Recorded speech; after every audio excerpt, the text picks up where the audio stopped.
गरीब भाई की अमीर बहन। किशोर और पिद्दी दो भाई बहन थे। पिद्दी बहुत खर्चीले स्वभाव की थी। वो जितना कमाती अपने ऐशो आराम में पैसे उड़ा दिया करती। लेकिन किशोर समझदार था, घर को साथ लेकर चलना जानता था। अपनी बहन के जितना कमाता तो नहीं था, लेकिन फिर भी वो किसी तरह घर का खर्च चला लेता था। एक दिन पिद्दी किशोर से कहती है, किशोर, तुम थोड़ा ज्यादा क्यों नहीं कमाते? मेरे दोस्त रोज मेरा मजाक उड़ाते हैं। अरे बहन, मैं कोशिश तो कर रहा हूँ। अच्छा सुनो, अगले महीने रक्षाबंधन है, मुझे सोने का हार चाहिए, इससे कम कुछ भी ना लूंगी। अरे दिला दूंगा बहन। किशोर को पूरी रात नींद नहीं आती।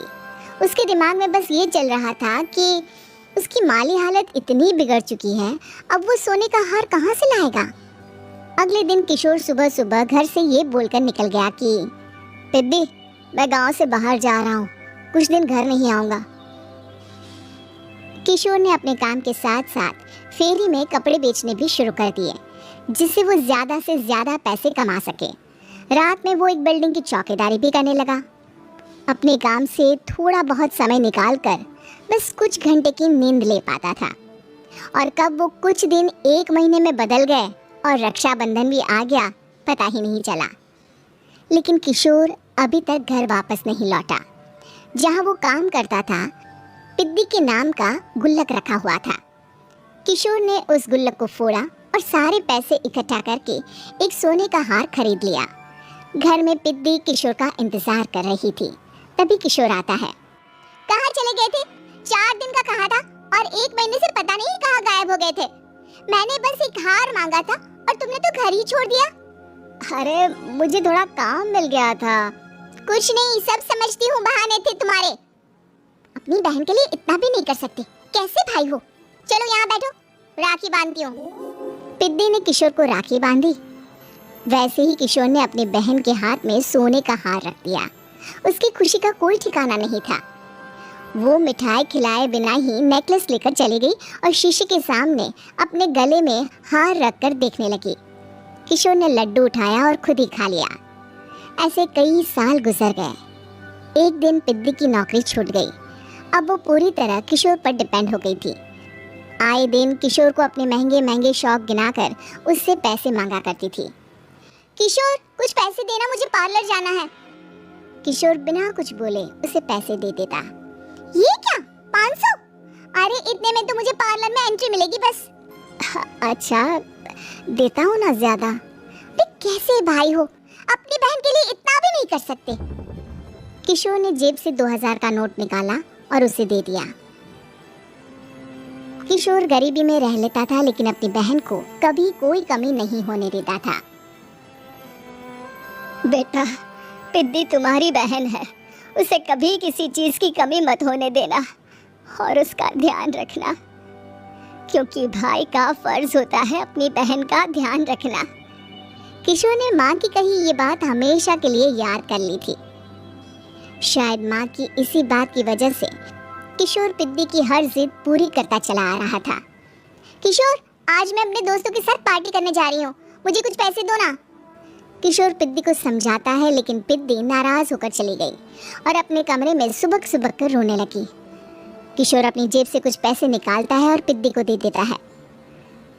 किशोर खुद कभी अच्छे कपड़े नहीं पहनता, लेकिन पिद्दी को राजकुमारी की तरह रखता। पिद्दी के जाने के बाद किशोर अपने काम पर निकल गया। एक तरफ पिद्दी अपने दोस्तों के साथ मस्ती कर रही थी, तो वहीं दूसरी तरफ किशोर पैसे कमाने के लिए कड़ी मेहनत कर रहा था। कुछ और दिन ऐसे ही बीत गए। एक दिन पिद्दी एक लड़के को लेकर घर आई और उसे किशोर से मिलवाया। किशोर, मुझे इस लड़के से शादी करनी है, लेकिन इनके मम्मी पापा बोल रहे हैं कि उनको दहेज में एक कार चाहिए, तभी वो मेरा और पंकज का रिश्ता कबूल करेंगे। लेकिन बहन, कार खरीदना कोई सब्जी खरीदने के बराबर तो नहीं है। अरे कैसे भाई हो तुम, अपनी बहन के लिए इतना नहीं कर सकते?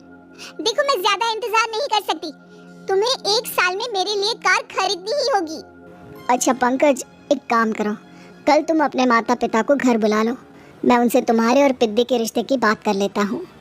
अगले दिन किशोर के छोटे से घर में पंकज और उसके माता पिता आते हैं। बेटा, तुम्हारी बहन ने हमारी शर्त बता ही दी होगी। जी बेटा, तुम तो इतने छोटे घर में रहते हो, दहेज कहाँ से लाओगे? मैं अपनी बहन की खुशी के लिए सब कुछ कर सकता हूँ। पंकज और पिद्दी का रिश्ता तय हो जाता है। किशोर अब अपनी क्षमता से 4 गुना ज्यादा काम करने लगता है।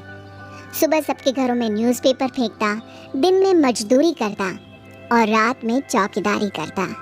खूब मेहनत करके किशोर ने अपनी बहन की शादी के लिए पैसे जुटा लिए। उसने अपनी बहन के लिए कार खरीद ली। जब वो पिद्दी के ससुराल वालों से मिलने गया तो उन्होंने किशोर से और पैसों की मांग की। इस बार किशोर हार चुका था। पिद्दी माफ करना, मैं तुम्हारी शादी उस लड़के से नहीं कर सकता।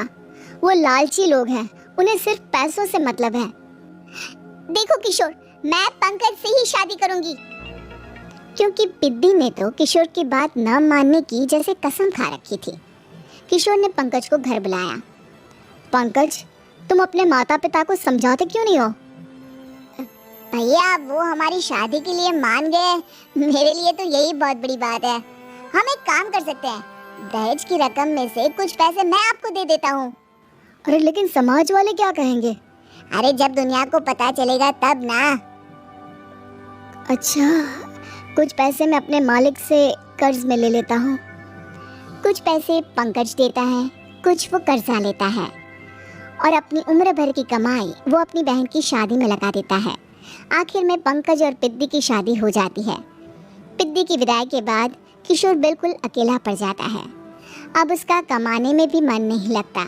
उधारी वाले रोज घर में आकर बैठ जाते हैं। अरे किशोर, अब तो पिद्दी की शादी को 5 साल हो गए, अब तो हमारा पैसा लौटा दो। चाचा, पिद्दी के जाने के बाद किसी भी काम में मन नहीं लगता। अरे तो हमारा पैसा कैसे वापस मिलेगा? जी, कुछ करता हूँ मैं। किशोर के ऊपर बहुत सा कर्जा चढ़ गया था, इसलिए उसने तय किया कि वो ये घर बेचकर सबके पैसे लौटा देगा। अगली सुबह शहर के किसी साहूकार को उसने अपना घर बेच दिया और सबके पैसे लौटा के वो गांव छोड़कर चला गया। पिद्दी ने शादी के बाद कभी अपने भाई का हाल तक नहीं पूछा। किशोर को फर्क नहीं पड़ता था, बस ससुराल में उसकी बहन खुश है ये जानकर उसे खुद की खुशी मिलती थी और ये सोचकर कि उसने माँ से किया हुआ वादा पूरा कर दिया।